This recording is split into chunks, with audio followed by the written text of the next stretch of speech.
الذين آمنوا اتقوا الله حق تقاته ولا تموتن إلا وأنتم مسلمون يا أيها الناس اتقوا ربكم الذي خلقكم من نفس واحدة وخلق منها زوجها وبث منهما رجالا كثيرا ونساء واتقوا الله الذي تساءلون به والأرحام إن الله كان عليكم رقيبا يا أيها الذين آمنوا اتقوا الله وقولوا قولا سديدا يصلح لكم أعمالكم ويغفر لكم ذنوبكم ومن يطع الله ورسوله فقد فاز فوزا عظيما أما بعد فإن خير الحديث كتاب الله وخير الهدي هدي محمد صلى الله عليه وسلم وشر الأمور محدثاتها وكل محدثة بدعة وكل بدعة ضلالة وكل ضلالة في النار. محترم بھائیوں، مشہور جو 5 فقہی قواعد ہیں ان قواعد کی شرح کا یہ درس آپ کی خدمت میں پیش کیا جا رہا ہے۔ دوسرا قاعدہ الیقین لا یزول بالشک، یقین شک سے زائل نہیں ہوتا۔ جو چیز یقین سے ثابت ہو جائے کسی شک کی بنیاد پر وہ یقین ختم نہیں ہو سکتا۔ وہ حکم جو یقین سے ثابت ہے شک کی بنیاد پر اسے ختم نہیں کیا جا سکتا۔ اسی قاعدے کے تحت کچھ اور جو قاعدے آتے ہیں ان کا جو ہے ذکر اور ان کا درس آپ کی خدمت میں پیش کیا جا رہا ہے۔ آپ کے پاس جو لکھے ہوئے قواعد ہیں جو ہم نے لکھ کر کے بھیج دیا تھا، اس میں سے ایک قاعدہ جو ہے بچا ہوا ہے، پہلے وہ آپ کے سامنے آج کے درس میں پیش کریں۔ اس میں یہ کہا گیا کہ لا عبرۃ بالظن البین خطأہ۔ آپ پیپر میں دیکھیں گے تو کیا لکھا ہوا ہے؟ لا عبرۃ بالظن البین خطأہ، لا عبرۃ بالظن البین خطأہ، یعنی اس ظن کا کوئی اعتبار نہیں ہے شریعت میں، اس ظن کا کوئی اعتبار نہیں ہے جس کا غلط ہونا ثابت ہو چکا ہو، واضح ہو چکا ہو، جس ظن کی غلطی واضح ہو چکی ہو، جس ظن کا غلط ہونا واضح ہو چکا ہو، بالکل کلیئر طور پر یہ بات سامنے آ گئی کہ ہم نے جس ظن کی بنیاد پر یہ جو ہے حکم کہا تھا یا یہ بات کہی تھی وہ واضح ہو گیا ہے کہ وہ چیز غلط تھی، تو اب اس کا کوئی اعتبار نہیں ہوگا۔ لا عبرۃ بالظن البین خطأہ، اس ظن کا کوئی اعتبار نہیں جس ظن کا غلط ہونا ثابت ہو چکا ہو، جس ظن کا غلط ہونا کلیئر ہو چکا ہو، واضح ہو چکا ہو، اس ظن کا کوئی اعتبار نہیں ہے۔ اب ہمارا جو قاعدہ تھا الیقین لا یزول بالشک، کہ یقین یہ شک کی بنیاد پر یقین اسے ختم نہیں کیا جا سکتا، اور یقین سے ثابت ہونے والا کوئی بھی حکم شک کی بنیاد پر ختم نہیں کیا جا سکتا۔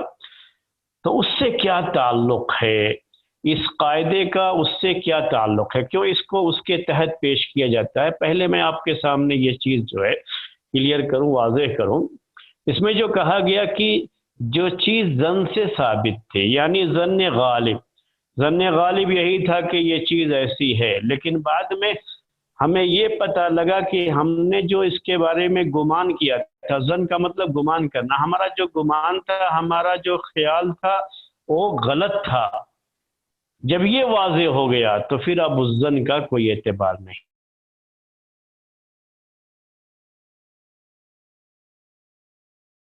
پانی رکھا ہوا تھا، پانی رکھا ہوا ہے، آپ نے اس پانی کو پاک سمجھا، یہ خیال تھا آپ کا کہ یہ پانی پاک ہے، اور آپ نے اس پانی سے وضو کر لیا۔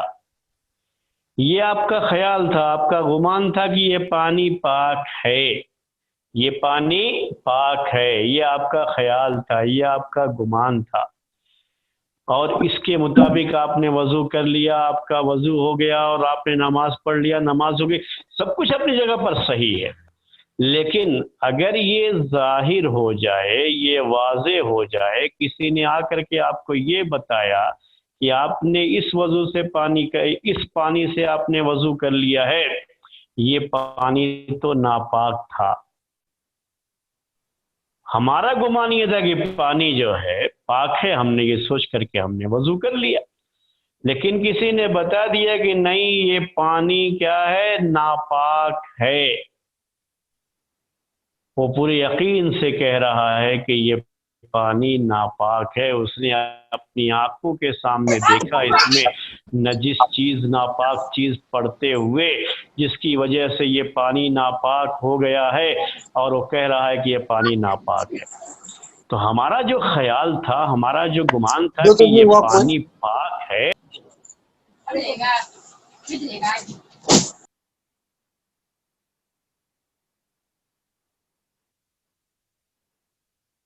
شیخ آپ میوٹ ہو گئے، شیخ میوٹ ہو گئے شیخ۔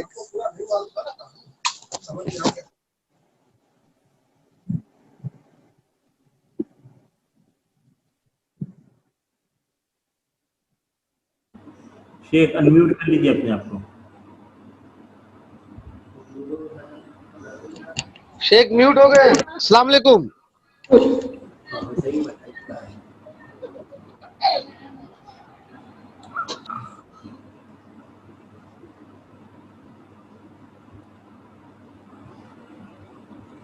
شیخ اب انمیوٹ کر لیجیے اپنے آپ کو،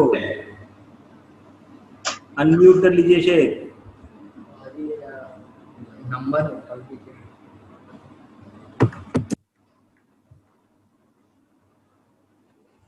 آفتاب بھائی آپ شیخ کو انمیوٹ کرنے کا ریکویسٹ بھیجیے،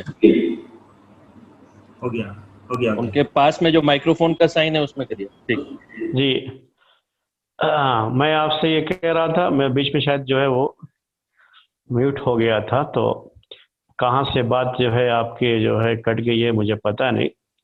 تو میں آپ کو یہ سمجھا رہا تھا اس قاعدے کے بارے میں جو آج ہم نے پیش کیا آپ کے سامنے، پھر سے تھوڑی بات اور واضح کر دوں آپ کے سامنے کہ لا عبرت بالظن البین خطأہ، کہ اس جو ہے ظن کا، اس گمان کا، اس خیال کا کوئی اعتبار نہیں جس کا غلط ہونا واضح ہو گیا ہو۔ ہم نے مثال دی آپ کے سامنے کہ پانی رکھا ہوا ہے، آپ نے یہ گمان کیا کہ یہ پانی پاک ہے اور آپ نے اس سے وضو کر لیا، اس کے بعد کوئی آیا اور اس نے کہا کہ یہ پانی آپ نے اس سے وضو کر لیا، یہ پانی ناپاک ہے، میں نے خود اس میں ناپاکی نجس چیز گرتے ہوئے دیکھا ہے، پڑتے ہوئے دیکھا ہے، اور اس لیے یہ پانی ناپاک ہے۔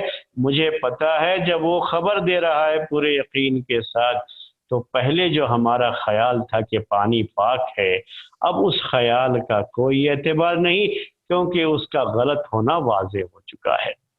اسی طرح سے کہیں آپ گئے سفر میں، اور سفر میں گئے آپ کو پتہ نہیں تھا، اگر سورج نکلا ہوا ہو تو پتہ لگا سکتے ہیں، سورج نکلا ہوا نہیں ہے تو آپ کو پتہ نہیں ہو رہا ہے کہ قبلہ کدھر ہے۔ اکثر کمرے وغیرہ میں رہتے ہیں، کہیں جاتے ہیں ہوٹل میں ٹھہرے ہیں، پتہ نہیں کہ قبلہ کدھر ہے۔ اب قبلہ کدھر ہے پتہ نہیں تھا، آپ نے اپنے ایک لحاظ سے تھوڑا اندازہ لگا کر کے آپ نے یہ کیا کہ قبلہ یہ ہو سکتا ہے، آپ نے اپنا ایک اجتہاد کیا، جس سے آپ کے سامنے یہ بات جو ہے آپ کو یہ اندازہ ہوا یا آپ کو یہ گمان ہوا کہ قبلہ یہ ہے، اس سائیڈ میں قبلہ ہے۔ لیکن بعد میں کوئی شخص آ گیا، آپ نے نماز شروع کر لیا، کوئی شخص آیا، اس نے کہا قبلہ آپ جو ہے جس ڈائریکشن میں ہیں اس ڈائریکشن میں قبلہ نہیں ہے، قبلے کا ڈائریکشن یہ ہے، تو آپ کو آپ کا پہلے والا جو گمان تھا وہ غلط جو ہے ثابت ہو گیا۔ جب غلط ثابت ہو گیا تو آپ کو اسے چھوڑ دینا ہے اور صحیح ڈائریکشن میں آپ کو نماز پڑھنی ہے۔ تو یہی اس کا طریقہ، یہی اس قاعدے کا مطلب ہے، اور اسے بہت سے مسائل ہیں، یعنی عبادات سے بھی اس کا تعلق ہے، معاملات سے بھی اس کا تعلق ہے، اسی طریقے سے یعنی ججمنٹ وغیرہ کا جو مسئلہ ہوتا ہے، دو آدمیوں میں جھگڑا ہوا ہے، اختلاف ہوا، ان کے درمیان فیصلہ کرنا ہے، تو اس فیصلے سے بھی اس کا تعلق ہے۔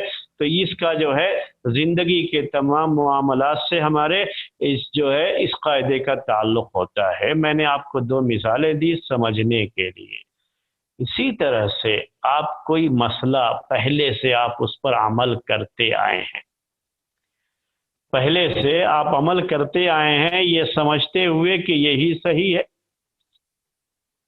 اور یہی جو ہے صحیح مسئلہ ہے شریعت کا، اجتہاد کی بنیاد پر، قیاس کی بنیاد پر، کسی بھی جو ہے لحاظ سے اس کو دلیل لیتے ہوئے یہ سمجھتے رہے کہ مسئلہ یہی صحیح ہے، لیکن بعد میں کسی نے بتایا دوسری دلیل کی روشنی میں کہ نہیں، مسئلہ وہ صحیح نہیں ہے، صحیح مسئلہ یہ ہے جس کے بارے میں قرآن میں یا حدیث میں بہت ہی صریح قسم کی دلیل موجود ہے، اور صحیح حدیث آپ کے سامنے لا کر کے پیش بھی کر دیا، جس سے آپ کو اپنے پہلے عمل کا غلط ہونا یہ ثابت ہو گیا۔ تو اب کیا کرنا ہے آپ کو؟ پہلے جو رائے رکھتے تھے، پہلے جو آپ جو ہے اجتہاد کیے ہوئے تھے، یا کوئی بھی جو ہے مجتہد، کوئی بھی عالم جو پہلے اجتہاد کیا ہوا تھا، جب اس کے سامنے دلیل آ گئی تو اب یہ ضروری ہو جاتا ہے، جس سے یہ واضح ہو گیا کہ اس کا پہلے کا جو قول تھا، پہلے کی جو رائے تھی، جو اس کی اجتہاد کی روشنی میں تھی، وہ غلط رائے تھی، تو اسے چھوڑنا اسے ضروری ہے، کیونکہ اب اس کا کوئی اعتبار نہیں، اب اس کے سامنے ایک یقینی دلیل موجود ہے، تو اس یقین پر، اس دلیل پر وہ عمل کرے گا اور اسی کے مطابق وہ مسئلہ جو ہے بیان کرے گا۔ تو یہ ہے میرے بھائیوں، یہ جو ہے مسئلہ ہے جو آپ کے سامنے جو ہے پیش کر رہے ہیں ہم، تو یہ قاعدہ ہے آج کا، لا عبرۃ بالظن البین خطأہ، ایسے کسی ظن کا کوئی اعتبار نہیں۔ ظن سے مراد خیال، ظن سے مراد کیا ہے؟ آپ نے کوئی اجتہاد کیا لیکن اس اجتہاد میں آپ سے غلطی ہوئی، اب وہ بھی سب کا کیا ہوتا ہے؟ یہ ظن کی بنیاد پر ہی ہوتا ہے۔ آپ نے اجتہاد کیا، اجتہاد کی روشنی میں اس کے بارے میں کوئی فیصلہ لیا، لیکن بعد میں معلوم ہوا کہ یہ غلط تھا، تو اس غلط کا اب کوئی اعتبار نہیں۔ جیسے ہی آپ کے سامنے واضح ہو جائے کہ ہم نے جو پہلے رائے قائم کی تھی، پہلے جو ہمارا گمان تھا، خیال تھا، وہ غلط تھا، تو اسے چھوڑ دینا ہے، اور جو حق سامنے آ گیا اسے لے لینا ہے۔ یہ قاعدہ جو ہے۔ تو ہم نے آپ سے کہا کہ اس کا پورا جو ہے دائرہ بہت وسیع ہے۔ میں آپ کو نکاح کی بات کرتا ہوں اس سلسلے میں۔ آپ نے ایک خاتون سے نکاح کیا، یہ سمجھ کر کے نکاح کیا کہ اس سے نکاح کرنا آپ کے لیے حلال ہے۔ خاتون سے نکاح کیا یہ سمجھ کر کے کہ اس سے نکاح کرنا میرے لیے حلال ہے، بعد میں یہ معلوم ہوا کہ نہیں، اس سے نکاح کرنا، میرا نکاح کرنا یہ حرام تھا، تو آپ کیا سمجھتے ہیں وہ پہلے نکاح ہو گیا تو باقی رہے گا؟ نہیں، وہ غلط تھا۔ ہمارا وہ گمان کہ اس سے نکاح کرنا ہمارا صحیح ہے، یہ گمان ہمارا غلط تھا، اور اس لیے اس کا کوئی اعتبار نہیں ہوگا۔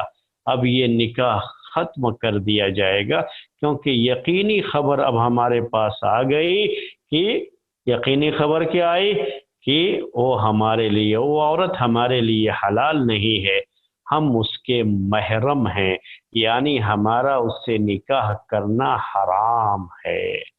تو یہ ہے بات جو ہے، یہ قاعدہ۔ ہم نے کہا کہ ہر چیز میں جو ہے اس کا جو ہے مسئلہ ہوتا ہے، ہر چیز میں جو ہے جو بھی مسائل ہوتے ہیں، تقریباً تمام مسائل میں یہ چیز جو ہے آتی ہے۔ آپ نے یہ سوچ کر کے آپ نے روزہ افطار کر لیا، گمان تھا آپ کا کہ سورج ڈوب چکا ہے، بادل تھا، تو آپ نے جو ہے یہ گمان کیا کہ سورج ڈوب چکا ہے، اور یہ سوچ کر کے آپ نے گمان کر کے کیا کر لیا؟ افطار کر لیا۔ لیکن آپ افطار کرتے ہی پتہ لگا، سامنے دیکھا تو جب پتہ لگا کہ بادل ہٹ گیا، تو یہ دیکھ رہے ہیں کہ ابھی تو سورج ڈوبا نہیں، ابھی تو موجود ہے، تو اب کیا کرنا ہے؟ جو کھایا وہ غلطی سے کھایا، وہیں اسے چھوڑ دینا ہے۔ جیسے بھول کر کے کھا پی لیتے ہیں، ویسے اس کا بھی معاملہ وہیں سے چھوڑ کر کے روزے کو مکمل کرنا ہے۔ یہ نہیں کہ اب ہم نے سوچ لیا، ہمارا گمان تھا کہ جو ہے سورج ڈوب گیا تو خلاص اب ہم جتنا بھی کھاتے رہیں پیتے رہیں کوئی فرق نہیں، جب ہم واضح ہو گیا ہمارے سامنے کہ ہمارا یہ گمان غلط تھا، ابھی سورج ڈوبا نہیں اور ہم نے یہ سوچ لیا کہ سورج ڈوب گیا ہے، ہمارا گمان غلط تھا، تو اس غلط کو باقی نہیں رکھا جائے گا، اسے ختم کر دیا جائے گا۔ جیسے ہی ہمارے سامنے اس غلطی کا احساس ہوا کہ سورج نکل آیا تو ہمیں معلوم ہو گیا کہ ہمارا وہ گمان کرنا غلط تھا، اس لیے ہمیں اب اسی کے مطابق عمل کرنا ہے، اس یقین کے مطابق کہ سورج نکلا ہوا ہے، اب ہمارے لیے کچھ بھی کھانا پینا جائز نہیں ہے۔ آپ کو اسی طرح سے اور بھی جو ہے وراثت کی مثال دیتا ہوں، اب اسی جو ہے قاعدے سے وراثت کی مثال دیتا ہوں آپ کو۔ ایک 4 آدمی آئے ایک مفتی کے پاس، اس سے آ کر کے کہا کہ ہمارے باپ کا انتقال ہو گیا ہے اور یہ فلاں فلاں آدمی ہیں اس کے وارثین میں سے، اور ان کو وراثت میں جو ہے آپ ان کے درمیان وراثت کو تقسیم کر دیجئے۔ اب انہوں نے تقسیم کر دیا، جو آئے تھے 4 مان لیجئے آدمی تھے، وہ آئے تھے ان کے درمیان تقسیم کر دیا۔ بعد میں یہ معلوم ہوا کہ ان کے علاوہ بھی ایک وارث تھا جس کے بارے میں انہوں نے بتایا نہیں اور مفتی صاحب کو علم نہیں ہوا کہ ایک اور بھی وارث ہے۔ تو اب جو مفتی صاحب کے سامنے بات پیش کی گئی تھی اس کی روشنی میں انہوں نے وہ طریقہ تقسیم کر دیا، لیکن ان کا یہ طریقہ تقسیم کرنا جس گمان کی وجہ سے تھا، جس خیال کی وجہ سے تھا، وہ یہ کہ بس وارثین میں سے طریقے میں حصہ پانے والوں میں سے یہی لوگ ہیں، تو اس کی روشنی میں انہوں نے تقسیم کر دیا تھا۔ جب بعد میں یہ واضح ہو گیا کہ نہیں ایک آدمی اور ہے جو اس طریقے میں حقدار بنتا ہے، جب یہ واضح ہو گیا تو پہلے کی تقسیم کا کوئی اعتبار نہیں، اب نئے سرے سے اس جو ہے وارث کے ساتھ جس کے اب علم بعد میں ہوا اس کے ساتھ جو ہے پورے طریقے کو پھر سے تقسیم کیا جائے گا۔ یہ غلطیاں بہت سارے لوگ کرتے ہیں، یہ جو ہے طریقے کی تقسیم میں یہ غلطی بہت سارے لوگ کرتے ہیں کہ ان کے سامنے جو آ کر کے لوگ پیش کرتے ہیں کہ فلاں فلاں آدمی ہے، کیسے جو ہے طریقہ تقسیم کر دیں گے، وہ کر کے دے دیتے ہیں، اور ان کے ذہن میں یہ چیز نہیں ہوتی ہے جو پوچھنے والے ہیں کہ کون کون سے وارث ہوتے ہیں، ان کو پتہ تو ہوتا نہیں ہے، وہ یہ نہیں سمجھتے کہ یہ آدمی بھی وارث بن سکتا ہے یا یہ بھی وارث ہو سکتا ہے، ان کو پتہ نہیں، اس لیے انہوں نے اس کا نام ذکر نہیں کیا، اس کا کچھ پتہ جو ہے اس کے بارے میں نہیں بتایا، اور جو ہے جو موجود جو جن کو وہ سمجھتے تھے کہ ان کو طریقے میں حصہ ملے گا ان کو ہی صرف بتایا، اسی کے لحاظ سے تقسیم کر دیا۔ تو کبھی بھی لوگوں کے بتانے پر مفتی صاحب کو طریقہ تقسیم نہیں کرنا چاہیے، بلکہ پورے رشتہ داروں کی لسٹ معلوم کر لینا چاہیے کہ کون کون سے اس کے رشتہ دار ہیں، ابھی کون سے موجود ہیں، اور اگر کوئی ایسا بھی ہو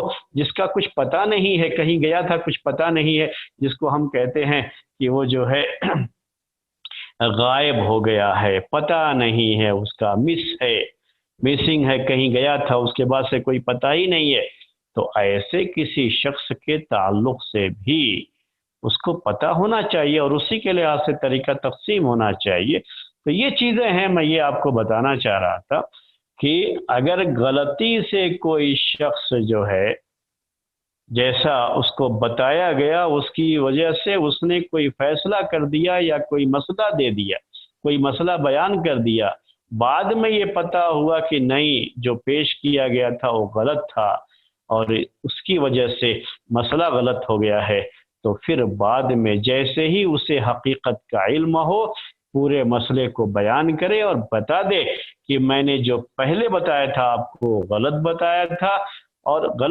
غلطی ہو گئی تھی، اب اس غلطی کو باقی نہیں رکھا جائے گا، غلطی کو ختم کیا جائے گا اور جو صحیح بات ہے وہ پیش کی جائے گی۔ اسی طرح سے جج کے سامنے آ کر کے 2 آدمی نے جھوٹی گواہی دے دی کسی کے بارے میں، اب جج نے جو ہے گواہی سن لی، وٹنس جو جسے آپ کہتے ہیں وٹنس، وہ سن کر کے جو ہے جج نے فیصلہ دیا، گواہی جھوٹی تھی، گواہ جھوٹے تھے، لیکن جج نے کیا ہے وہ تو جیسا سنتا ہے اس کے لحاظ سے فیصلہ سناتا ہے جج نے فیصلہ سنا دیا. اب جج کا فیصلہ ان دو گواہوں کی گواہی پہ تھا. یہ دو گواہ بظاہر جو ہے صحیح لگتے تھے، نیک لگتے تھے، وہ جھوٹ نہیں بولتے ہوں گے، یہ سوچ کر کے جو ہے فیصلہ سنا دیا. بعد میں یہ پتا چلا کہ دونوں گواہ جھوٹے تھے اور حقیقت کچھ اور ہے.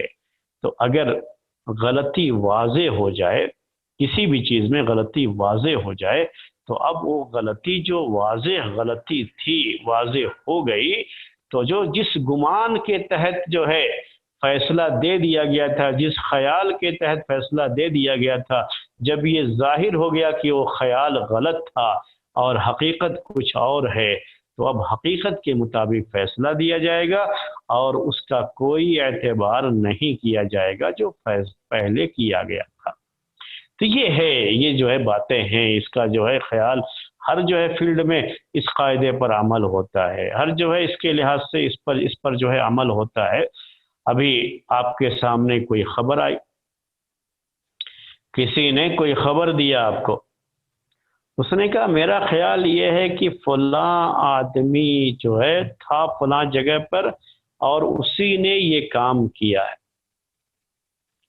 بعد میں یہ چیز واضح ہو گئی کہ نہیں، وہ کام کرنے والا کوئی اور تھا جو اسی کا ہم شکل ہے.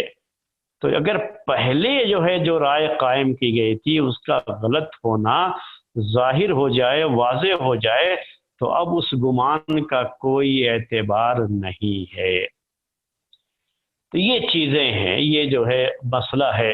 ہم کبھی سوچ لیتے ہیں کسی بھی چیز کے بارے میں کہ یہ ایسا ہوگا یا ایسا ہوا ہوگا، لیکن اگر وہ چیز بعد میں واضح ہو جاتی ہے کہ نہیں ایسا نہیں تھا، تو جب چیز واضح ہو گئی تو پہلی غلطی کو لے کر ڈھونا نہیں چاہیے، بلکہ اس سے ہمیں رجوع کر لینا چاہیے اور وہیں سے اس سلسلے کو ختم کرنا چاہیے. گھر کی بات ہے، گھر میں آیا، آپ نے کوئی سامان رکھا تھا گھر میں اور آپ جانتے ہیں کہ اس سامان کو صرف کسی ایک نے دیکھا تھا، بعد میں وہ سامان نہیں مل رہا ہے، تو اب دل میں کیا خیال آتا ہے؟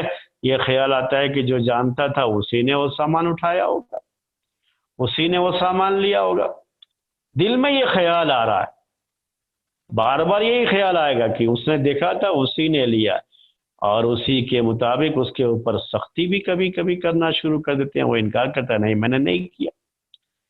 ٹھیک ہے یہ گمان تھا، لیکن بعد میں جب یہ چیز واضح ہو گئی کہ دوسرا کوئی شخص وہاں پر کسی کام سے گیا اور اسے وہ چیز نظر آئی اور اس نے وہ چیز لے لی تھی، تو جیسے ہی یہ چیز واضح ہو گئی اور یہ معاملہ کلیئر ہو گیا، تو پہلے جو گمان تھا اس کا کوئی اعتبار نہیں ہے، اور اسے اعتبار ہوتا بھی نہیں ہے، خیال اس کا ہوتا بھی نہیں ہے. وہ آپ جانتے بھی ہیں کہ اس پہ سب میں جو یہی چیز ہوتی ہے. تو ایسے جو ہے بہت سے جو ہے مسائل ہوتے ہیں. آپ صبح میں اٹھے اور صبح میں اٹھ کر کے آپ نے جو ہے فجر کی وضو کیا، فجر کی نماز پڑھ لی، یہ سمجھ کر کے فجر کی نماز پڑھ لی کہ فجر کا وقت ہو گیا ہے. آپ کو خیال یہ ہوا، آپ کا گمان یہ تھا کہ فجر کا وقت ہو گیا ہے اور آپ نے فجر کی نماز پڑھ لی. بعد میں معلوم ہوا کہ نہیں، ابھی فجر کا وقت نہیں ہوا تھا اور آپ نے پہلے فجر کا وقت ہونے سے پہلے آپ نے نماز پڑھ لی ہے. جیسے ہی یہ معلوم ہوا تو فجر کی نماز پھر پڑھنا پڑے گا.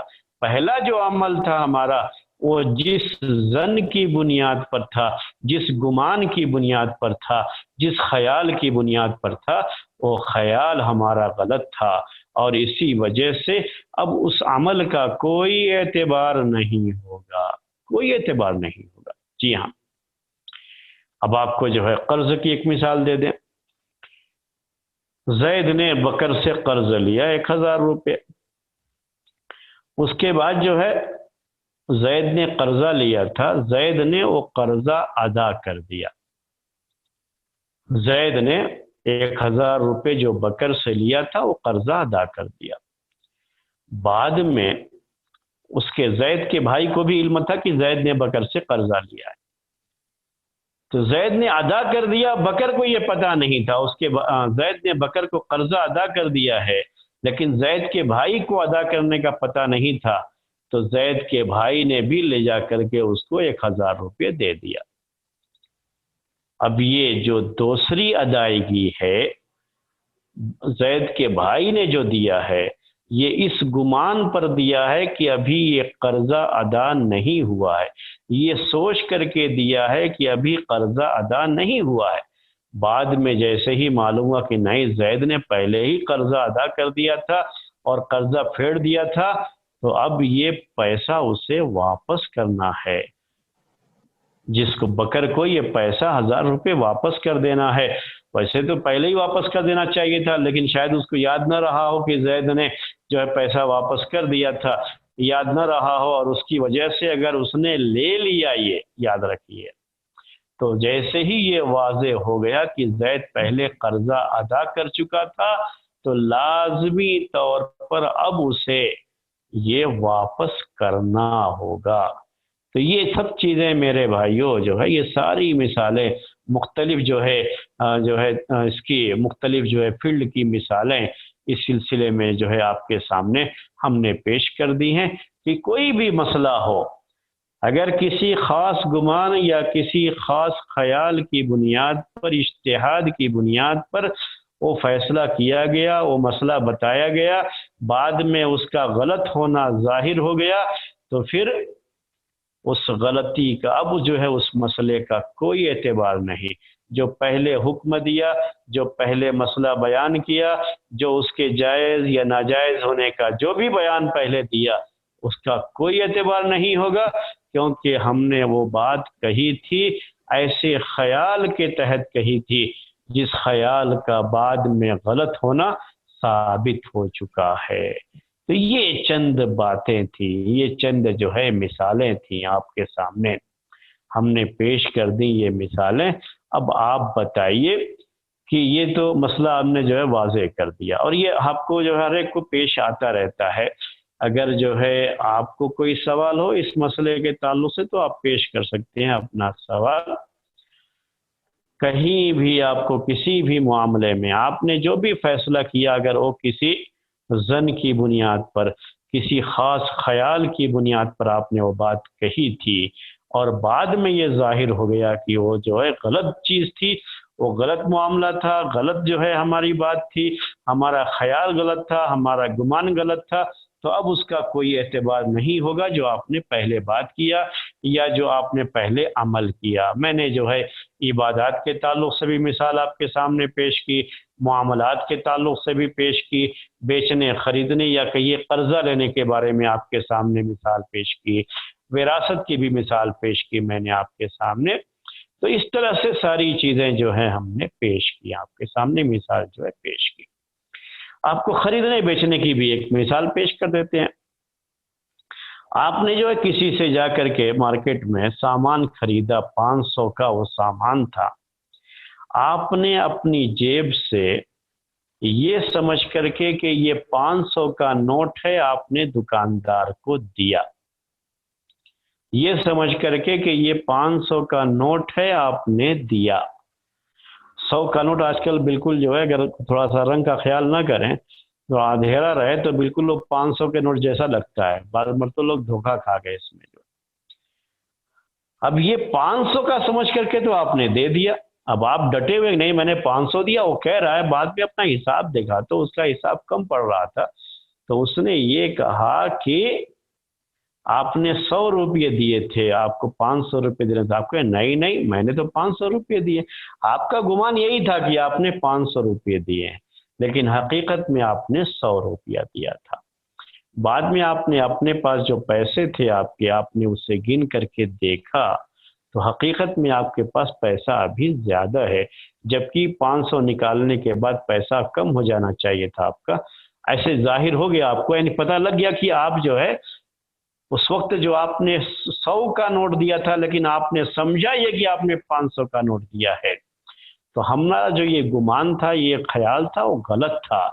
تو اب ہم اس پر قائم نہیں رہیں گے بلکہ اس کو اور 400 روپے دے دیں گے، کیونکہ پہلے جو مسئلہ ہوا تھا کہ 100 روپیہ جو ہم نے دیا 500 روپیہ سمجھ کر کے، وہ ہماری غلطی تھی، وہ غلطی واضح ہو گئی، وہ 100 روپیہ تھا تو اب 400 روپیہ ہم کو مزید دینا پڑے گا اس کو۔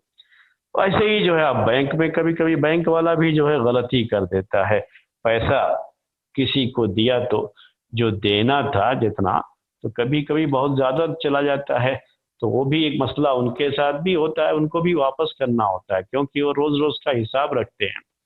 تو اب کیمرہ ہونے کی وجہ سے اب پتہ لگا لیتے ہیں کہ کس کو گیا ہوگا یہ زیادہ، تو اس سے اندازہ لگا کر کے وہ جو ہے بلاتے ہیں، ان کو بتاتے ہیں۔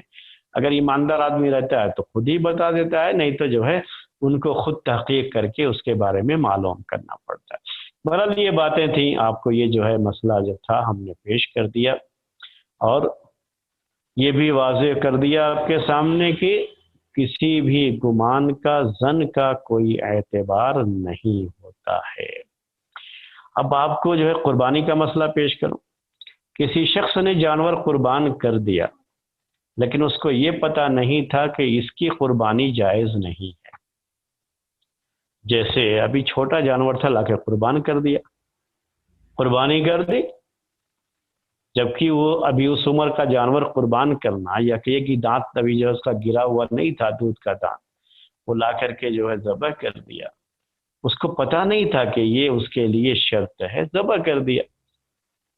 تو اب اس نے جو ہے چونکہ اس کو پتہ نہیں تھا اور اس کا گمان یہ تھا کہ اس کی بھی قربانی جائز ہے، اس لیے اس نے قربانی کر دیا، تو اب اس کی قربانی کر دینے کی وجہ سے ایسا نہیں ہے کہ اب وہ قربانی صحیح بھی ہو گئی۔ جب اس کا غلط ہونا واضح ہو گیا تو اب اگر اس کے پاس دوسرا جانور جو قربانی کے لائق ہے، وہ قربانی کے لائق جانور ہے تو اسے قربان کرنا چاہیے۔ یہی مسئلہ اللہ کے رسول صلی اللہ علیہ وسلم کے زمانے میں ہوا کہ ایک شخص نے جو ہے بقرعید یعنی نماز کو، عید کی نماز کو جانے سے پہلے ہی جو ہے ذبح کر دیا۔ اللہ کے اس کو پتہ نہیں تھا کہ نماز سے پہلے ذبح کرنا یہ قربانی جو ہے صحیح نہیں ہوگی، پتہ نہیں تھا، کر دیا پہلے ہی اپنے گمان سے کہ آج کا دن ایسا ہے کہ بعد میں تو لوگوں کے پاس بہت ہی گوشت ہو جاتا ہے تو لوگ اتنا پسند نہیں کرتے، تو میں پہلے ہی ذبح کر کے پہلے ہی لوگوں کو گوشت دوں تو ابھی لوگ بڑے شوق سے کھائیں گے۔ بعد میں اللہ کے رسول صلی اللہ علیہ وسلم کو پتہ لگا تو آپ نے کہا وہ آپ نے کھا لیا ذبح کر کے، وہ گوشت ہو گیا آپ کا کھانا، لیکن قربانی نہیں ہوئی۔ کیوں قربانی نہیں ہوئی؟ یہی قاعدہ ہے اس میں جو ہے کہ جس گمان کے تحت آپ نے اسے قربان کیا کہ عید کی نماز سے پہلے بھی قربانی کرنا جائز، جسے سوچ کر کے آپ نے جس خیال کے تحت قربانی کیا، آپ کا وہ خیال صحیح نہیں تھا۔ صحیح یہ تھا کہ عید کی نماز سے پہلے قربانی جائز نہیں، آپ نے کر دیا، اس لیے اب وہ قربانی نہیں ہوئی۔ اگر دوسری گنجائش ہے کرنے کی تو اس کو دوسرا دوسرا جانور قربان کرنا پڑے گا۔ تو یہ سب چند باتیں تھی ہم نے پیش کیا۔ آپ کوئی سوال ہو تو سوال کر سکتے ہیں، پھر ہم ایک دوسرا قاعدہ، اگرچہ کہ وہ آپ کے پاس لکھا ہوا نہیں ہے لیکن میں پیش کرنا چاہوں گا، کیونکہ ہم چاہتے ہیں کہ آج کے اس درس میں اس دوسرے قاعدے کے تعلق سے باتیں مکمل کر لی جائیں۔ الیقین لا یزول بالشک، کہ یقین شخص سے زائل نہیں ہوتا ہے، ختم نہیں ہوتا ہے، یقین کو نہیں چھوڑا جا سکتا شک کی بنیاد پر۔ جی کوئی سوال ہے تو آپ سوال کر سکتے ہیں، اس قاعدے کی روشنی میں کوئی بھی سوال ہو تو آپ سوال کر سکتے ہیں۔ اس قاعدے کے بارے میں کوئی سوال کرنا ہے تو سوال کر سکتے ہیں۔ جی بولیے۔ شیخ کسی نے زکوٰۃ دیا ایک ایسے کو جو اس کا مستحق نہیں تھا، اور بعد میں اسے معلوم ہوا کہ یہ تو مستحق نہیں تھا، اب کیا کرے وہ؟ جی ہاں، پھر زکوٰۃ ادا کرے گا،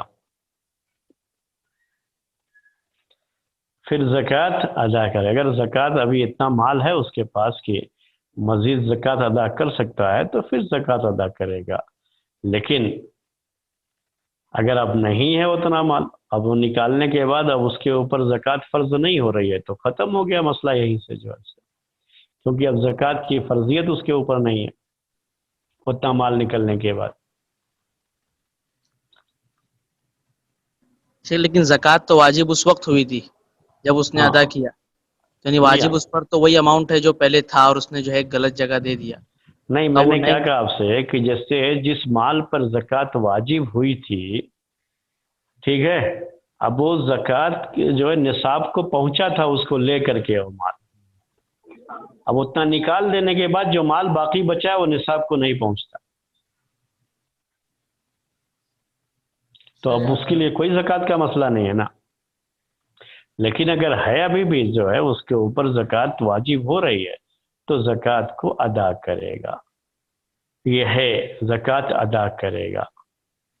جی اگر غلطی سے کسی ایسے شخص کو زکوٰۃ دے دیا جس کو اس نے مستحق سمجھا، بعد میں یہ معلوم ہوا کہ وہ مستحق نہیں تھا، معلوم ہونے کے بعد اگر نہیں معلوم ہوتا ہے تب تو کوئی مسئلہ ہی نہیں، زکوٰۃ کے مصرف میں اس نے خرچ نہیں کیا، بعد میں یہ معلوم ہو گیا تبھی جا کر کے یہ مسئلہ، معلوم نہیں ہوا تو کوئی مسئلہ نہیں، زکوٰۃ ادا ہوئی، اللہ تعالیٰ کے یہاں اس کی کوئی پوچھ نہیں ہوگی۔ جیسے آپ نے جو ہے کپڑے میں نماز پڑھ لیا اور اس کپڑے میں جو ہے کہیں کہیں گندگی لگی ہوئی تھی، ناپاک کی کہیں لگی ہوئی تھی، نجاست لگی ہوئی تھی، آپ کو پتہ ہی نہیں اور آپ نے پڑھ لیا، وہ اللہ تعالیٰ اسے معاف کرے گا، اب اس کا کوئی مسئلہ نہیں ہے۔ جب پتہ لگ جائے گا تب وہ یقین ہو جاتا ہے کہ یہ نجاست لگی تھی، تو اب اس عمل کا اعتبار نہیں ہوگا۔ جی ہاں شیخ، دوران نماز اگر وہ جو نجاست والا حصہ تھا اسے زائل کر دے، کیا وہ نماز شروع سے دہرائے گا یا پھر وہی نماز آگے کنٹینیو کرے گا؟ وہی کنٹینیو کرے گا۔ اگر یہ اصل میں جو حدیث ہے اس حدیث کی روشنی میں اس مسئلے میں تھوڑا اختلاف ہے، یہ تو جو ہے فقہی مسائل میں جب بیان کرتے ہیں تو اختلاف بیان کرتے ہیں، لیکن صحیح قول اس میں یہی ہے کہ جیسے ابھی نجاست کی بھی بات کہی تھی ہم نے آپ کو، تو بعض لوگ اسی کے قائل ہیں کہ اس کو نماز دہرانے کی ضرورت نہیں، اگر پہلے ہی پتہ لگ گیا تو جو ہے اس نجاست کو زائل کرے گا، درمیان میں بھی پتہ لگا تو اس کو جو ہے وہیں سے ختم کرے گا اور اپنی جو ہے نماز کو کنٹینیو کرے گا، اور جو پہلے پڑھ لیا تھا اس کو علم نہیں تھا تو اس حد تک وہ چیز اس کی صحیح مانی جائے گی، تو اس کے لیے وہ حدیث دلیل کے طور پر پیش کرتے ہیں جس میں یہ بیان ہے کہ اللہ کے رسول صلی اللہ علیہ وسلم اپنے جوتے میں، جوتا پہنے ہوئے تھے اسی میں نماز پڑھنا آپ نے پڑھانا شروع کر دیا تھا، جبرائیل علیہ السلام آئے، انہوں نے بتایا کہ آپ کے جوتے میں نجاست لگی ہوئی ہے، تو آپ نے نماز کے دوران ہی اسے نکال دیا اور اپنی نماز کو وہیں سے کنٹینیو کیا، نماز نئے سرے سے نہیں پڑھا آپ نے، تو وہی اس کی دلیل بنتی ہے۔ اسی لیے یہ بات کہی جاتی ہے جو ابھی میں نے ذکر کیا کہ اس کو جو پڑھ چکا تھا اس کے لیے اب کچھ جو ہے سوچنے کی ضرورت نہیں، ہاں علم ہونے کے بعد اب یہ نجس ہے، جب تک اس کپڑے کو نہیں نکال دیں گے یا جہاں پر وہ جو ہے نجاست لگی ہے اس کپڑے کو نکال کر کے نماز پڑھنا ممکن ہے، تو اتنا حصہ، جیسے اوپر قمیص کا مسئلہ ہے، نیچے بنیان پہنے ہوئے ہیں، بنیان میں بھی نماز ہو ہی جائے گی، تو کہیں اگر اس میں نجاست لگی ہے تو اس کو نکال کر کے ایسے ہی نماز کو کنٹینیو کر سکتا ہے، کوئی مسئلہ نہیں ہے۔ اگر ایسی جگہ پر ہے کہ آپ اسے نکال کر کے نہیں کر سکتے، اب نماز توڑنا ہی پڑے گا، تو نماز توڑ کر کے جو ہے نجاست کو زائل کر کے پھر نئے سرے سے نماز پڑھیں گے۔ جی جی اور کوئی سوال؟ السلام علیکم شیخ۔ وعلیکم السلام۔ شیخ کیا یہ جو اپنے آپ کو حنفی کہتے ہیں ان کے پیچھے نماز پڑھ سکتے ہیں جماعت کے ساتھ؟ اب یہ تو الگ مسئلہ ہو گیا آپ کا، اس قاعدے سے اس کا کوئی تعلق نہیں ہے۔ جی ہاں ٹھیک ہے جی۔ اب اس کے اوپر جو ہے سوال یہ مسئلہ ہوتا ہے کہ آپ ان کو مسلمان مانتے ہیں یا نہیں مانتے۔ اگر آپ ان کو مسلمان مانتے ہیں تو پیچھے ان کی نماز پڑھ سکتے ہیں، ٹھیک ہے۔ شیخ میں نے جی جزاک اللہ۔ ہاں شیخ ایک بار میں اعتکاف میں بیٹھا تھا، ہلو اس وجہ سے ہلو شیخ آواز آ رہی ہے ہاں میری؟ بولیے۔ جی شیخ جی شیخ ایک سال رمضان میں نے زکوٰۃ الفطر جو ہے ایک مولانا کے ہاتھ میں دیا تھا تقسیم کرنے کے لیے، اور میں نے ان سے کہا تھا کہ آپ یہ خرید کے آپ بانٹ دیجیے، اور ان کو میں نے پیسہ دیا تھا، وہ بھی اس لیے دیا تھا کیونکہ میں اعتکاف میں بیٹھا تھا تو میں نہیں جا پا رہا تھا۔ جی ہاں جی ہاں۔ تو بھائی صاحب نے جو جیسا میں نے بولا ویسا تو نہیں کیا، اور جتنا میں نے پتہ لگایا دلیل کے ساتھ میں، مطلب جس کے ساتھ میں وہ گیا تھا، کہ انہوں نے پورا پیسہ بھی مطلب نہیں دیا. مطلب سمجھو میں نے اگر 1500 روپے دیے تو انہوں نے 700 روپیہ خرچہ کیا اور 700 روپے جیب میں ڈال دیا. اللہ. تو ہاں ویسے معاملے میں مجھے فطرہ واپس دینا پڑے گا. جی، اب یہ بڑا مسئلہ ہے جو آپ نے جو ہے یہ کیا. دیکھیے آپ کی اس میں 3 اہم باتیں ہیں جو آپ نوٹ کر لیجئے ہماری آئندہ کے لیے کبھی بھی. پہلی بات یہ ہے کہ آپ کسی کو اس وجہ سے کہ وہ مولوی ہے، عالم ہے، اس کے اوپر آپ اعتبار کر لیں، ایسا صحیح نہیں ہے. ان کے اوپر بھول کر کے بھی آپ اعتبار مت کیجیے. خاص طریقے سے جو چندہ کرنے والے لوگ ہیں نا، ان کے اوپر کبھی بھول کر کے بھی اعتبار مت کیجیے. یہ چندہ کرنے والے لوگوں کے یہاں بڑی جو ہے خرابیاں پائی جاتی ہیں، اور یہ لوگ امانت داری ان کے یہاں بالکل نہیں ہوتی ہے. بڑا مسئلہ ہے ان کا جو ہے اس سلسلے میں. آج ہی ابھی جو ہے اس درس کے شروع کرنے سے پہلے ایک صاحب ہم کو فون کر کے یہی بتا رہے تھے کہ بہت سارے سینٹرز وغیرہ بھی پیسے جمع کرتے رہتے ہیں. اب تو مولوی کی بات ہی نہیں ہے یہ، اصل میں جو لوگ بھی اب چندے وغیرہ کرتے ہیں، پیسے جمع کرتے ہیں نا، تو ان کے کبھی کبھی اس طرح کے مسائل ہو جاتے ہیں لوگوں کے. تو ایک سینٹر کی بات تھی جو ہے وہ بتا رہے تھے، کوئی سینٹر جو ہے وہ سینٹر میں کیا ہوتا ہے، وہ جو ہے کوئی بیمار ہے، کچھ یہ ہے، تو لوگ جو ہے علاج کے لیے پیسہ لوگوں سے جمع کر کے علاج کراتے ہیں، دیتے ہیں پیسہ بہرحال. تو اب جیسے مان لیجیے کوئی بیمار ہے، 25,000 کا خرچہ ہے ہاسپٹل کا، تو اپنا جو ہے آج کل بڑا آسان ہو گیا، واٹس ایپ وغیرہ گروپ میں جو ہے اس کو شیئر کر لیتے ہیں کہ فلاں آدمی کے لیے 25,000 کی ضرورت ہے علاج کے لیے. اکاؤنٹ نمبر دے دیتے ہیں اس سینٹر والے کہ اس اکاؤنٹ میں آپ پیسے ڈال دیجئے. اب جو ہے دسیوں آدمی پیسے ڈال دیتے ہیں، پتہ ہی نہیں ہوتا ہے دوسرے کو کہ جو ہے کتنا جو ہے پیسہ اب تک جمع ہو گیا. 25,000 کی جگہ پر لاکھوں روپے جمع کر لیتے ہیں اور اس کو 25,000 ہی دیتے ہیں. جی سر. بعد میں سوال کرنے کے بعد معلوم کیا ہوتا ہے، عام طریقے سے لوگ سوال بھی کرتے نہیں. ایک صاحب نے ہم سے سوال کر دیا تو کہنے لگے کہ جو نہیں، ہم اس کو سینٹر کی ضروریات میں خرچ کرتے. آپ نے جس چیز کے لیے جمع کیا تھا، آپ کو جیسے ہی 25,000 پورے ہو گئے تو ویسے ہی آپ کو کہنا دینا چاہیے لوگوں سے کہ اب جو ہے پورا ہو گیا ہے، اور اب آپ لوگ جو ہے اس میں جو ہے پیسے نہ ڈالیں. یا اگر کسی نے 25,000 کے بعد ڈالا تھا تو آپ کو ان کو واپس کر دینا چاہیے تھا. وہ تو مجبوری اس کی دیکھ کر کے اس نے پیسہ دیا، اس کے نام پر پیسہ دیا. آپ نے اس کے نام پر پیسہ لیا ہے جو بیمار تھا، اور آپ پھر کہتے ہیں ہم جو ہے دوسری ضرورتوں میں خرچ کر لیتے ہیں. کون ہے عالم جو آپ کو اس طرح کے فتوے دے رہا ہے، اس کے جائز ہونے کا فتویٰ دے رہا ہے جو ہے؟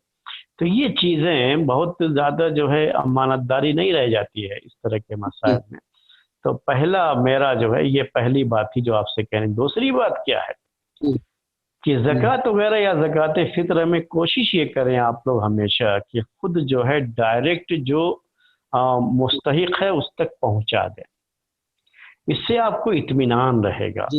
اگر آپ سے غلطی بھی ہو گئی تو پھر بھی آپ کو اطمینان رہے گا اس سلسلے میں کہ میں نے اپنی جو ہے علم تک، میں نے مستحق تک جو ہے پہنچایا ہے. کوئی غلطی ہو بھی گئی آپ سے تو اللہ تعالیٰ معاف کرے گا، اس کو کوئی مسئلہ نہیں ہے.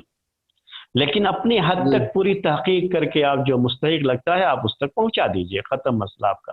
یہی تک آپ کی ذمہ داری ہوتی ہے. تیسری چیز یہ ہے کہ ابھی جو آپ نے جو ہے مسئلہ اصل جو آپ نے پیش کیا، جب آپ کو یہ علم ہو گیا کہ اس آدمی نے ادا نہیں کیا ہے، ادا نہیں کیا ہے، یاد رکھیے گا، ادا نہیں کیا ہے، اور ابھی آپ کا وقت ادا کرنے کا باقی ہے. جیسے آپ زکوٰۃ الفطر کی بات کر رہے تھے تو آپ کو ابھی عید کا چاند، عید کی نماز ہونے سے پہلے ہی اس کو دینا رہتا ہے اصل میں، اور آپ کو علم ہو گیا کہ اس نے ادا نہیں کیا ہے، تو آپ کیا کر دیں گے، اپنا جو باقی ہے وہ ادا کر دیں گے، اور اس سے آپ جو ہے پیسہ اپنا واپس طلب کریں گے، تاکہ آپ کی یہ عبادت جو فرض ہے آپ کے اوپر وہ صحیح طریقے سے ادا ہو جائے. دوسری شکل کیا ہے کہ آپ کو کب معلوم ہوا، جب ٹائم گزر چکا.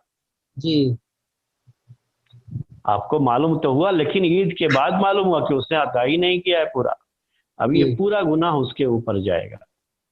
اسی طرح سے اگر آپ کو معلوم نہیں بھی ہوتا تو آپ کی طرف سے وہ زکوٰۃ فطر ادا ہو گئی جب آپ نے کسی کو دے دیا کہ آپ جو ہے اسے مستحق لوگوں تک پہنچا دیجئے تو وہ زکوٰۃ فطر آپ کی ادا ہو گئی. اب پورا گناہ نہ دینے کا اس شخص کے اوپر ہوگا جس نے پیسہ لیا لیکن جو ہے مستحق تک نہیں پہنچایا یا آدھا پہنچایا آدھا اپنی جیب میں رکھ لیا. وہ واقعی معنی میں گناہ گار ہوگا اور بڑا سخت گناہ ہوگا. کاش کہ ہمارے لوگ اس بات کو سمجھ سکیں. جی ہاں جی جزاک اللہ. السلام علیکم شیخ، ایک آخری سوال ہے کہ اگر کوئی ایک بھائی ہے وہ ایک کمپنی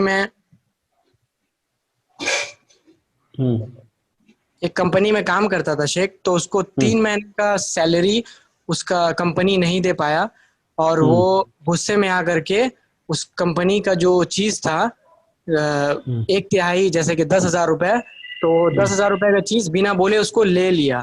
تو کیا یہ جائز ہے اس کے لیے ایسا کرنا؟ جائز نہیں ہے. یہ آپ کو جو آپ سوال کر رہے ہیں نا مجھ سے، یہ انشاءاللہ آئے گا، یہ ایک دوسرے قاعدے میں آتا ہے. اس کے بعد کل سے ہم ایک نیا قاعدہ شروع کریں گے، وہ ہے الضرر یزال. تو اس کے قاعدے کے تحت جو ہے بہت سے چھوٹے چھوٹے قاعدے اس میں بھی آتے ہیں. تو اسی میں سے ایک قاعدہ یہ بھی ہے کہ اگر کہیں کوئی نقصان پہنچایا ہے تو کسی کو ہم جو ہے نقصان پہنچا کر کے اس کا حساب چکتا کر رہے ہیں، یہ شریعت میں صحیح نہیں ہوتا ہے. اگر اس نے آپ کو نہیں دیا ہے تو آپ کے لیے یہ جائز ہے. آپ بتائیے ہوں کیا جائز ہے آپ کے لیے اور کیا جائز نہیں اس مسئلے میں، جو آپ نے پرٹیکولر اس مسئلے کے بارے میں کہ کمپنی نے 3 مہینے کی آپ کو تنخواہ نہیں دیا اور آپ کے پاس اس کا 10,000 کا کوئی سامان ہے، تو آپ وہ سامان رکھیے اور اس سے کہہ دیجئے کہ آپ کی میرے جو اتنے پیسے باقی ہیں آپ کے پاس، اس کے بدلے میں یہ رکھ رہا ہوں. ایسے ہی چپکے سے رکھ لینا صحیح نہیں ہوتا ہے. آپ کو یہ بتانا پڑے گا کہ میں اس کے بدلے میں یہ رکھ رہا ہوں، تو صحیح ہے، کوئی مسئلہ نہیں ہوگا آپ کے لیے. آپ جو ہے اس کے بدلے میں اگر رکھ رہے ہیں تو اور اس کو بولنا پڑے گا، ورنہ وہ تو سمجھے کہ بھائی ہم نے تو جو ہے بڑا تیر مارا کہ 3 مہینے کی تنخواہ ان کی جو ہے لے لیا اور جو ہے ان کو نہیں دینا پڑا. اور ایک طرف آپ خوش ہیں اپنی جگہ پر، حالانکہ وہ اس کو یہ پتہ نہیں کہ آپ 10,000 کا سامان ہمارا مار لیے ہیں. تو یہ خیانت ہو جاتی ہے اصل میں. تو بول کر کے آپ کریں گے تب یہ بالکل صحیح ہوگا، ورنہ صحیح نہیں ہوگا. ایک اور قاعدہ ہے، ہم قاعدہ آپ کے سامنے پیش کریں، وہ آپ کے پاس لکھا ہوا نہیں ہے، بس میں آپ کے سامنے اس کو بہت چھوٹا سا، بہت جو ہے جلدی انشاءاللہ یہ قاعدہ آپ کے سامنے جو ہے پورے طریقے سے ہم پیش کر دیں گے. اس کو کہتے ہیں الاصل براءۃ الذمہ. الاصل براءۃ الذمہ یہ بہت زیادہ کثرت سے استعمال کیا جاتا ہے اور اصول فقہ سے اس کا بڑا گہرا تعلق ہے، لیکن جو ہے قواعد فقہیہ میں بھی اس الیقین لا یزول بالشک اس کے تحت اس کو بھی پیش کیا جاتا ہے. الاصل براءۃ الذمہ کہ اصل یہ ہے، ضابطہ اور قاعدہ یہ ہے کہ کوئی بھی شخص کسی بھی ذمہ داری سے بری ہے، اس کے اوپر کوئی ذمہ داری نہیں جب تک کہ کوئی ذمہ داری اس کے اوپر لادی نہ جائے، اسے اس کا مکلف نہ بنایا جائے، اس کو وہ ذمہ داری سونپی نہ جائے جب تک اس کو اس کا رسپانسبل نہ بنایا جائے. تو یہ جو ہے نا رسپانسبلٹی جسے کہا جاتا ہے، ذمہ داری، یہ کبھی بھی کسی شخص پر اصل یہی ہے کہ نہیں عائد ہوتی ہے جب تک کہ اس کے اوپر وہ ذمہ داری لگائی نہ جائے، عائد نہ کی جائے، تب تک اس ذمہ داری سے وہ بری ہوتا ہے. اس کو کہتے ہیں عربی میں الاصل براءۃ الذمہ. تو یہ سمجھنے کے لیے بھی آسانی ہے، مثالوں کے لیے بھی بڑی آسانی ہے اس میں، اسی لیے 5 منٹ میں ہم یہ قاعدہ آپ کے سامنے پیش کر سکتے ہیں کہ جیسے شریعت میں کوئی بھی چیز واجب اگر ہے تو کسی بھی مسلمان پر کوئی چیز کب واجب ہوگی؟ جب آپ اس کے واجب ہونے کے، اس کے فرض ہونے کی دلیل پیش کریں گے. اگر دلیل نہیں ہے تو اصل کیا ہے، ضابطہ کیا ہے کہ اس کے ذمے یہ فرض نہیں ہے، اس کے اوپر یہ فرض نہیں ہے، اس کے اوپر یہ واجب نہیں ہے. اس لیے عبادات کے معاملے میں کسی بھی عبادت کے بارے میں اگر آپ یہ کہیں کہ یہ عبادت فرض ہے تو آپ کو دلیل دینی ہوگی فرض ہونے کی، کیونکہ اصل کے خلاف جب کوئی چیز ہوتی ہے تو اس کی دلیل پیش کرنا پڑتا ہے۔ اور اگر کوئی کہتا ہے کہ نہیں یہ فرض نہیں ہے تو اس کو دلیل نہیں دینی ہے۔ کیوں دلیل نہیں دینی ہے؟ کیونکہ اصل یہی ہے کہ کوئی چیز بھی واجب نہیں، فرض نہیں، جب تک کہ اس کے فرض ہونے کی دلیل نہ پیش کی جائے، اس کے واجب ہونے کی دلیل نہ پیش کی جائے، تب تک کوئی چیز جو ہے فرض واجب نہیں۔ اگر آپ کہتے ہو کہ وضو کے شروع میں بسم اللہ کہنا فرض ہے، واجب ہے، اگر آپ کا یہ مسئلہ ہے، اگر آپ جو ہے یہ کہتے ہو تو کیا کرنا پڑے گا آپ کو؟ اس کے واجب ہونے کی دلیل پیش کرنی پڑے گی۔ دوسرا کہتا ہے نہیں واجب نہیں ہے بسم اللہ کہنا، اب وہ جو ہے اس کو دلیل میں کیا پیش کرنا ہے؟ دلیل میں صرف اتنا پیش کرنا ہے، اس کو کہنا ہے کہ اس کے واجب ہونے کی کوئی دلیل نہیں ہے، یہ کہے گا تو کافی ہے اس کے لیے۔ تو چونکہ واجب ہونے کی کوئی دلیل نہیں تو اصل یہی ہے کہ کوئی چیز واجب نہیں، فرض نہیں، جب تک کہ اس کے واجب اور فرض ہونے کی دلیل نہ ہو وہ اپنے اصل پر ہے، تو اس کو دلیل دینے کی ضرورت نہیں پیش آتی ہے۔ دلیل کس کو دینا ہوتا ہے؟ جو کہے کہ یہ واجب ہے، یہ فرض ہے، یہ جو ہے عبادات میں یہ چیز ہوتی ہے۔ اسی طرح سے معاملات میں بھی یہ مسئلہ ہوتا ہے۔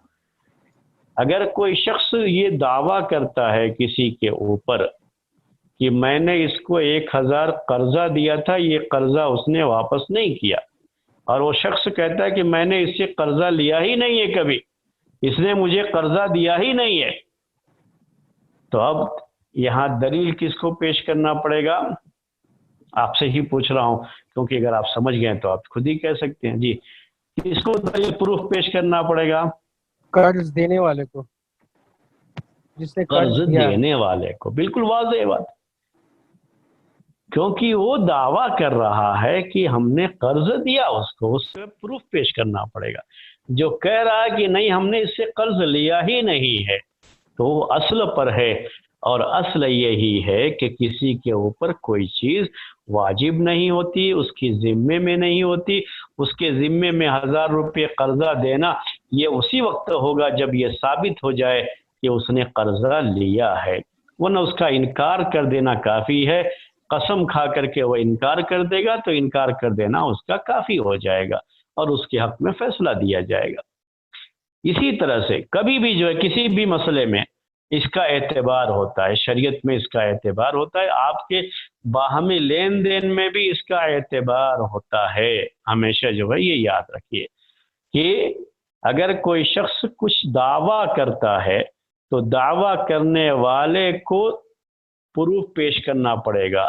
جو اس دعوے کے خلاف جائے، اس کا انکار کرے، تو اس کو پروف نہیں دینا ہے، کیونکہ اصل یہی ہے کہ اس کے اوپر یہ ذمہ داری نہیں آتی، اس کے ذمے یہ چیز نہیں آتی، اصل ہے، وہ اصل کے ساتھ ہے، اسی لیے اس کو دلیل پروف نہیں پیش کرنا پڑتا۔ تو یہ جج کے یعنی جو قضا کے مسئلے ہوتے ہیں، فیصلہ کرنا ہوتا ہے لوگوں کے درمیان، تو اس وقت بھی اس کا جو ہے اعتبار کیا جاتا ہے۔ اسی طرح سے آپ کہیں نوکری کرتے ہیں، فرض کر لیجئے، تو نوکری میں آپ کی کچھ جو ہے ذمہ داری ہوتی ہے کہ آپ کو یہ کرنا ہے، وہ آپ کی ذمہ داری میں ہے کہ آپ کو یہ کرنا ہے۔ اس کے بعد جو ہے آپ کا جو مالک ہے، جو اونر ہے، یا کہیے کہ جو اس کا کمپنی کا مالک ہے، وہ آپ سے ایک اور کام کا مطالبہ کر رہا ہے کہ آپ کو یہ کام بھی کرنا ہے، حالانکہ وہ آپ کی ذمہ داری میں نہیں ہے،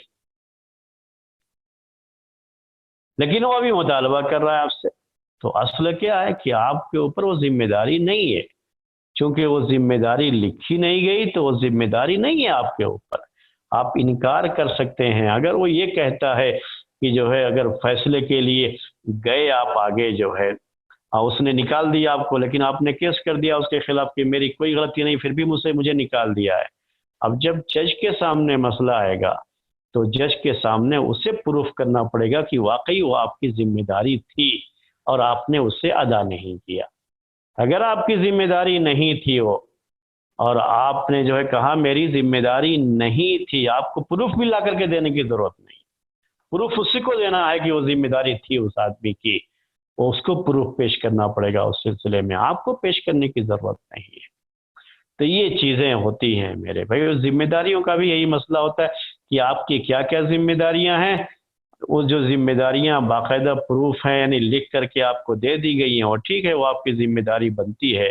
اس کے علاوہ اگر کسی کام کے بارے میں آپ سے کچھ بھی کہا جاتا ہے اور آپ کے خلاف اس کو کچھ جو ہے کیس بنایا جاتا ہے اس کو لے کر کے، تو آپ صاف صاف بول سکتے ہیں کہ الاصل براءۃ الذمہ، اصل یہی ہے کہ میری کسی کی بھی شخص کے ذمہ داری میں کوئی چیز نہیں ہوتی، اس کے ذمے میں کوئی چیز نہیں ہوتی، اس کے اوپر کوئی چیز فرض اور واجب نہیں ہوتی۔ جو کہتا ہے کہ فرض تھی یا یہ چیز واجب تھی اس کے اوپر، اس کو اس کے لیے پروف پیش کرنا پڑے گا۔ تو یہ قاعدہ تھا، چھوٹا سا قاعدہ تھا، آپ کے پاس لکھا ہوا بھی نہیں تھا، میں نے جو اس وجہ سے بھی نہیں لکھا تھا کہ یہ میرا ارادہ نہیں تھا ذکر کرنے کا، کیونکہ یہ بہت زیادہ اس کا تعلق اصول فقہ سے ہوتا ہے اور قواعد فقہیہ سے اس کا تعلق کم ہوتا ہے۔ جی یہ چند باتیں تھیں میرے بھائیوں، آج میں نے پیش کر دیا۔ انشاءاللہ کل سے ہم ایک نیا قاعدہ آپ کے سامنے لے کر کے آئیں گے۔ یہ جو 5 بڑے بڑے قاعدے ہیں، 2 قاعدے ہو گئے، اب کل انشاءاللہ تیسرا قاعدہ آپ کے سامنے لے کر کے آئیں گے۔ آج کا یہ درس یہیں پر ہم ختم کریں گے۔ اگر کوئی سوال ہو تو آپ سوال کر سکتے ہیں، 2-3 منٹ باقی ہے۔ جی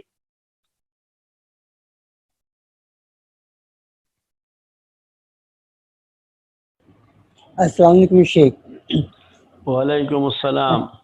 شیخ ہم لوگ سنتے ہوئے آئے کہ فجر کی نماز کے بعد اور عشاء کی نماز کے بعد سونا ممنوع ہے، نہیں سونا چاہیے، مگر کچھ دن پہلے ایک شیخ سے پتہ چلا، سعودی کے شیخ سے، کہ یہ ضروری نہیں ہے اور اس میں کوئی ممنوعیت نہیں ہے، تو کون سا صحیح ہے کہ فجر کے بعد اور عشاء کے بعد سونا ممنوع ہے؟ جی آپ کہہ رہے ہیں کہ آپ کو عشاء کے بعد کیا کہہ رہے تھے ہم؟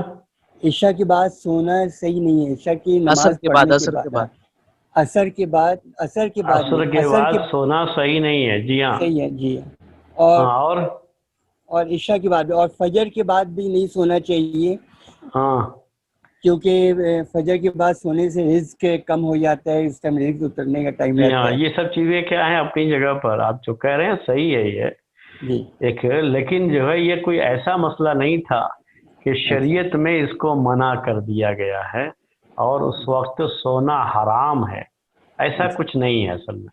اچھا، اگر آپ کو کبھی سونا ہے، سونے کی ضرورت ہے تو آپ سو بھی سکتے ہیں، لیکن اصل یہ ہے، اصل ہمارا طریقہ کیا ہے آج بدل گیا ہے اور ہمیں اس طریقے کو بدلنے کی ضرورت ہے۔ اصل یہ ہے کہ آپ فجر کی نماز کے بعد بہت زیادہ آپ کو ایکٹیونیس ہونا چاہیے اس وقت، یعنی جو ہے بہت زیادہ نشاط ہونا چاہیے اور بہت زیادہ جو ہے آپ کو کسی بھی کام میں رغبت اس وقت ہوتی ہے، قوت ہوتی ہے، کیونکہ ابھی آپ فریش ہیں بالکل، تو کوئی بھی کام بڑی آسانی سے بڑے اچھے انداز میں آپ کر سکتے ہیں۔ تو اس ٹائم جو بھی آپ کام کریں گے لازمی طور پر وہ کام بہت اچھا ہوگا، یہی اس کی برکت ہوتی ہے۔ اسی لیے اور یہی دور صحابہ کے دور میں یہی چیز تھی کہ وہ لوگ فجر کے بعد نہیں سوتے تھے۔ کیوں نہیں سوتے تھے؟ کیونکہ وہی ان کے کام کا ٹائم ہوتا تھا۔ ہمارا اصل کام کا ٹائم وہی ہے میرے بھائی، یہیں سے ہمارا کام شروع ہو جانا چاہیے، ہماری زندگی کی شروعات وہیں سے ہو جاتی ہے، دن کی شروعات وہیں سے ہو جاتی ہے۔ اس کے بعد ہمیں جو آرام کرنا ہے وہ تھک جانے کے بعد جب دوپہر کا وقت آتا ہے اور آپ کھانا کھاتے ہیں تو کھانا کھا کر کے جسے قیلولہ کہا جاتا ہے اس وقت آپ کو لیٹنا چاہیے اور قیلولہ کرنا چاہیے۔ یہ صحیح طریقہ ہے شریعت کا، یہی اصل جو ہے ہمارا اسلامی طریقہ ہے۔ لیکن آج عرب کنٹریز میں بھی اور جو ہے دنیا کے تمام ملکوں میں ایسا ہو گیا ہے کہ ہم نے اپنا سسٹم پورا کے پورا ویسٹرن کنٹریز کے لحاظ سے بنا لیا ہے۔ تو ہمارے کام کی شروعات 9-10 بجے سے ہوتی ہے، اسی لیے جب 9-10 بجے ہم نے کام ہی شروع کیا ہے تو قیلولہ کیا کریں گے؟ وہ شام تک جو ہے کام چلے گا، آپ جو ہے بیچ میں قیلولہ تو کر نہیں سکتے۔ تو اب وہ جو پہلے بعد میں سونا چاہیے تھا وہ کیا کرتے ہیں؟ فجر میں سوتے ہیں۔ فجر کے بعد سو لیتے.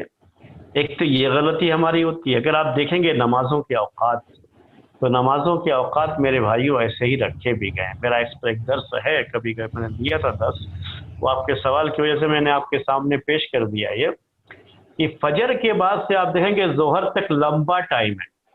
لمبا ٹائم ہے، بولیے. جی جی ہاں، لمبا ٹائم ہے. یہ اصل میں ہمارے کام کا ٹائم.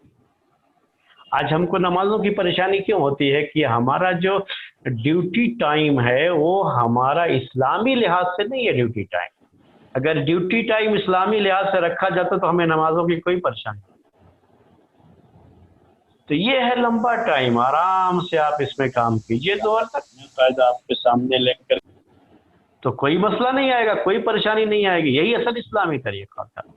پھر کیا ہے، آپ اس کے بعد کھانا کھائیں گے. ظہر کی نماز جو ہے آپ نے جو ہے قیلولہ کیا، ظہر کی نماز پڑھی، اس کے بعد پھر عصر کا ٹائم ہو جاتا ہے تو آپ نے عصر کی نماز پڑھی.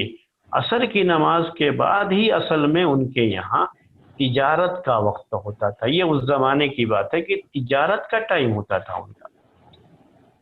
جیسے آج کل ہماری دکانیں کب تک کھلی رہتی ہیں؟ 12 بجے رات تک کھلی رہتی ہیں شہروں میں. تو کیا اللہ کے رسول صلی اللہ علیہ وسلم کے زمانے میں مغرب بعد دکانیں کھلی رہتی تھی؟ دکان تو ہوتی نہیں تھی، وہ بازار لگتے تھے. تو بازار کب تک؟ مغرب سے پہلے یاد رکھیے.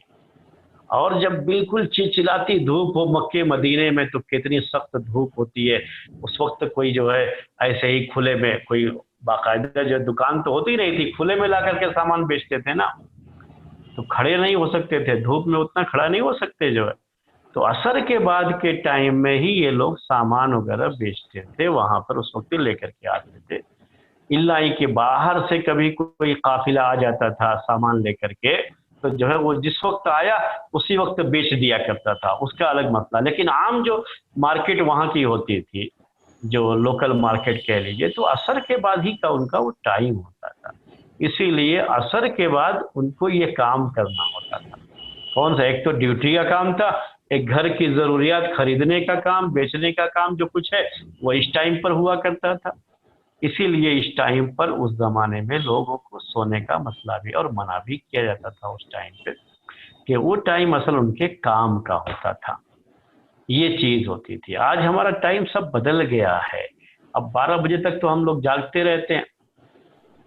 جو 12-1 بجے تک جاگے گا، بتائیے وہ فجر کے وقت اگر اٹھ بھی گیا ہے تو کہاں جو ہے وہ فجر کے بعد بغیر سوئے کیسا کام چلے گا؟ اس کا نہیں چلے گا کام اس کا. وہ آپ بھی سمجھ سکتے ہیں، اس کو سونا پڑتا ہے اسی وجہ سے فجر کے بعد. کیونکہ نہیں سوئے گا تو 9-10 بجے سے تو اس کی ڈیوٹی شروع ہو جائے گی اور پھر سونے کا ٹائم نہیں ملے گا. پھر رات میں جو ہے 12 بجے کے بعد تو کم سے کم 7-8 گھنٹہ سونا جو ہے ایک انسان کے لیے ضروری ہوتا ہے، ایک جو صحت کے لیے، ہیلتھ کے لیے ضروری ہوتا ہے. تو یہ ہماری نیند بھی کیسی ہے؟ پانی کی طرح سے. پانی کو لوگ کہتے ہیں کہ اگر پانی کے لیے آپ راستہ نہیں دیں گے بہنے کے لیے تو پانی خود اپنا راستہ بنا لے گا اور کہیں نہ کہیں گھس جائے گا. پانی جہاں آپ نہیں چاہتے وہاں گھس جائے گا. ویسے ہی نیند بھی ہے انسان کی. اگر جسم کو آپ جو نیند کی ضرورت ہے اگر اس پوری نہیں کریں گے آپ، تو نیند اپنا راستہ خود بنا لے گی. آپ ڈیوٹی میں جائیں گے تو آپ سوتے رہیں گے کیونکہ نیند پوری نہیں ہوئی ہے. تو رات کو نیند اگر پوری ہو جاتی تو پھر ہم کو فجر بعد سونے کی ضرورت نہیں پیش آتی تھی. اللہ تعالیٰ کا فضل و کرم. میں اپنے بارے میں آپ کو بتا رہا ہوں، مجھے کوئی اس کے لیے نہیں بتا رہا ہوں آپ کو کہ میں کوئی بہت یہ آدمی ہوں، بلکہ صرف اس کے لیے کہ ہمارا بچپن سے یہی طریقہ ہے کہ ہم فجر کے بعد نہیں سوتے ہیں اور رات کو ذرا جلدی سوتے ہیں تاکہ رات کو نیند ہو جائے. پھر جو ہے جو قیلولہ ہوتا ہے دوپہر کو کھانے کے بعد تو قیلولہ بھی کرتے ہیں. اسی عادت کے مطابق چلتے ہیں. کسی بھی آپ ڈاکٹر کو پوچھیں گے تو ڈاکٹر بھی آپ کو بتائے گا کہ آپ کے جسم کے لیے سب سے بہتر یہی ہے، ہیلتھ کے لیے سب سے بہتر یہی ہے. آپ کی ٹائمنگ جو ہے یہ ٹائمنگ سب سے بہتر ہے. کسی بھی ڈاکٹر کو آپ پوچھیے جو ہے آپ کو بتا دے گا ڈاکٹر. میں آپ کو یہ جو ہے باتیں بتا رہا تھا. اسلامی طریقے کو ہم نے چھوڑ دیا، لیکن یہ مطلب نہیں ہوتا اس کا کہ آپ فجر کے بعد سو گئے تو حرام ہے. ایسا مطلب نہیں ہے. مطلب اس کا یہ تھا کہ وہ آپ کے لیے بہتر وقت ہے کام کا. ہم لوگ پڑھتے پڑھاتے ہیں مسئلہ، تو ہمارا کام کیا ہے؟ پڑھنا ہے، پڑھانا ہے. ہمارا تجربہ بچپن سے یہی ہے کہ رات کو سو کر کے اٹھتے ہیں تو بالکل موڈ جو ہے فریش رہتا ہے. جب کوئی چیز ہم فجر بعد یاد کرنے کے لیے بیٹھتے ہیں یا پڑھتے ہیں تو پوری باتیں ذہن میں بیٹھ جاتی ہیں, اتنی اچھی طرح سے بیٹھتی ہیں کہ یہ باتیں اگر ہم دوپہر کو پڑھتے ہیں, کسی اور ٹائم پڑھتے ہیں, تو اتنی اچھے انداز سے ذہن میں نہیں بیٹھتی. یہ تجربہ ہے ہمارا. تو آپ کو بھی تجربہ ہوگا کہ جب آپ فریش ہو کر کے کوئی کام کرتے ہیں, دوپہر کو ہم تھوڑا سوتے ہیں نا, سو کر کے اٹھ کر کے جب فریش ہو جاتے ہیں تو دوبارہ پھر جو ہے کوئی بھی کام کرنا رہتا ہے تو بڑے نشاط سے کام کرتے ہیں, ایکٹیونیس جو ہے ہمارے اندر پیدا ہو جاتے ہیں, پھر نئے سرے سے کام کرنے کا میں جو ہے دل لگتا ہے. اس کے بدلے میں کہ ہم برابر 9 بجے سے لے کر کے شام کے 4 بجے تک یا 10 بجے سے لے کر کے شام کے 6 بجے تک کام کرتے رہیں تو وہ چیز اس میں نہیں پیدا ہوتی ہے, وہ نشاط نہیں پیدا ہوتا ہے جو یہ میں نے آپ کو شکل بتائی. تو یہ چند باتیں تھیں میرے بھائی, آپ کے سوال پر میں نے پیش کی. آپ کو سوال کا جواب سمجھ میں آ گیا ہوگا میرے خیال میں. ہاں جی جزاک اللہ. ہاں, تو جو ہے وہ کوئی مسئلہ نہیں ہے جو سعودی شیخ نے کہا یا اس نے کہا, وہ کوئی حرام نہیں ہے سونا اس وقت میں, لیکن وہ سونے کا صحیح طریقہ نہیں ہے, اور یہ طریقہ اللہ کے رسول صلی اللہ علیہ وسلم کے زمانے میں نہیں تھا. اگر کوئی حرام کہتا ہے تو وہ غلط کہتا ہے. بس کریں اسی پر. ہاں شیخ الحمدللہ بہت اچھا. ہاں